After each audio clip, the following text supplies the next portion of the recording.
Did you know that it takes about 3,000 degrees to burn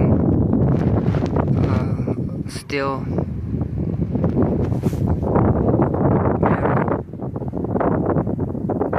And a forest fire only gets about 1,500 degrees, and that's the hottest it's ever been recorded. So how are all these houses and cars being burnt? Nothing. If it's not DEW.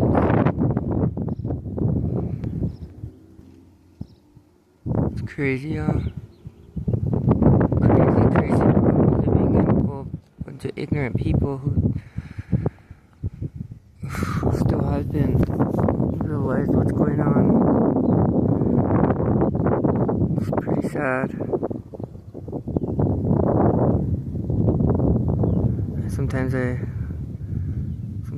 kind of like can't wait for everything to burn down so everyone could realize, oh my gosh, they were telling the truth, we should listen to them.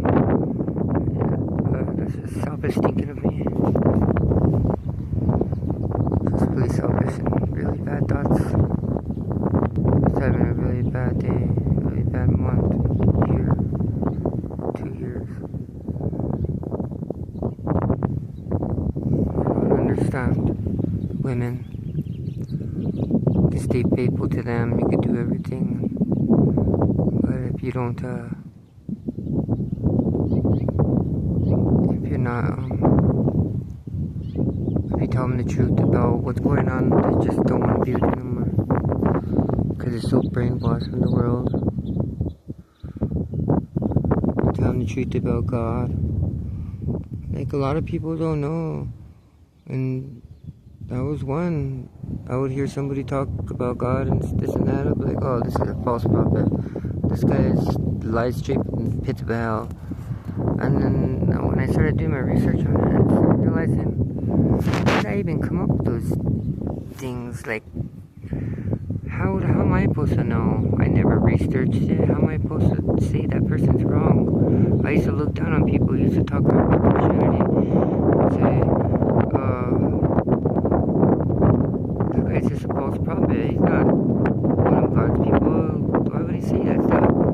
And you look into it and you're like, it says in the Bible that Jesus only came for the lost tribes of Israel. And everything in the Bible confirms that. Everything in the Bible was about the lost tribes of Israel, about children of Israel. It doesn't matter what's true or not, because people are set in their ways and they don't care, you know.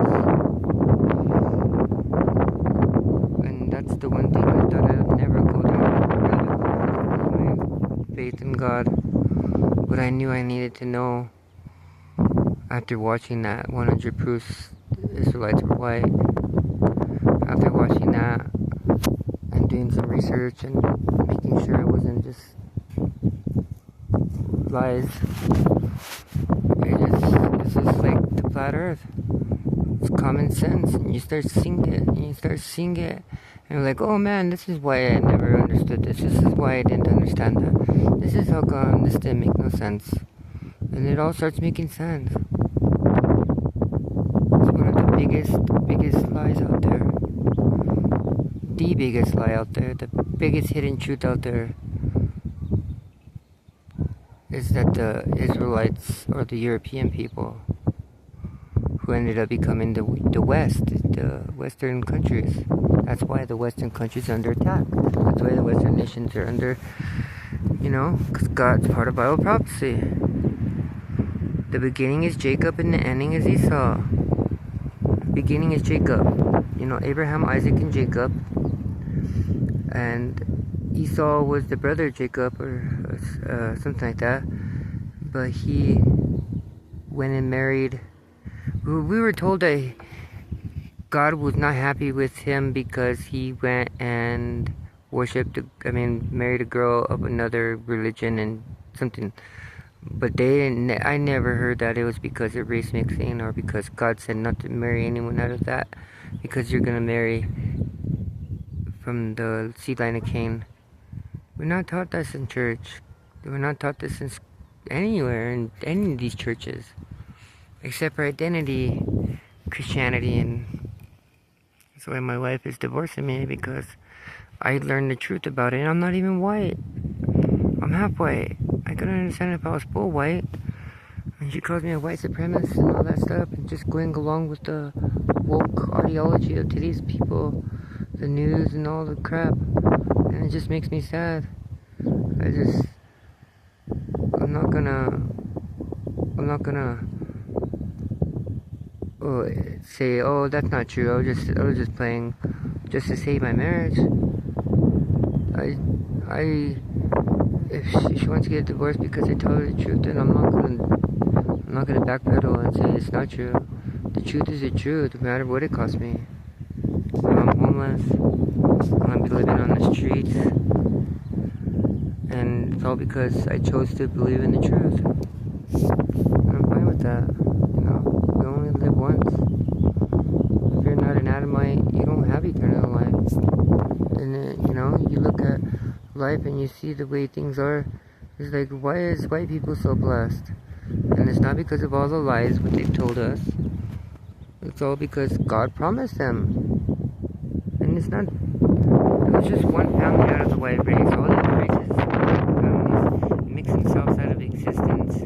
And that's why God made a covenant with Abraham, because that's the only one he could find us faithful. And it's really interesting. It's hard to because everything I ever believed in God was a lie. It's heartbreaking. It literally is heartbreaking to learn the truth about true Christianity.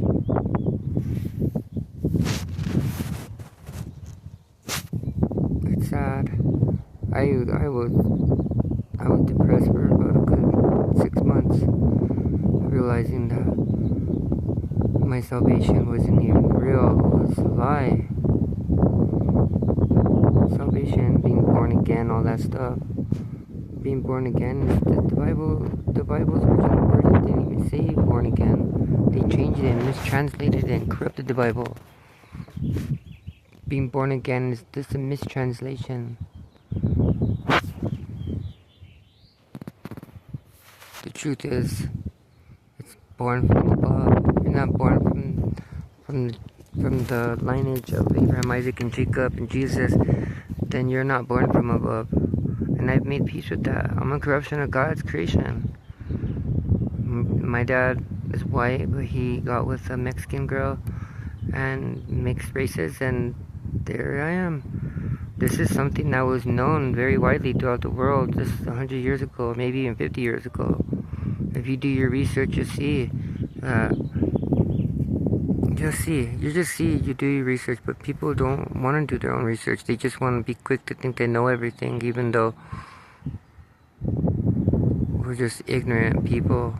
Even when I first started doing my research, when I didn't even know anything, I was like, there's no way that could be true. I thought I knew everything, and then the more I learned, the more I realized I didn't know. And my wife's leaving me because of that, and it's sad. It's sad. It's very sad. Like, I'm depressed, and she thinks that all she cares about is her own feelings. She doesn't give a shit about me and how I feel. Like, I'm depressed. Like, everyone shows their sadness different. I'm depressed. Like, suicidal, depressed. I just don't want to live anymore. Like, I'm not going to be able to be with my son every day. I'm going to be out on the streets trying to survive. And everything's just my fault, though. And it's fine. I'll take the blame. It's usually how life is. We get blamed for things that are not our fault. Especially when you're right.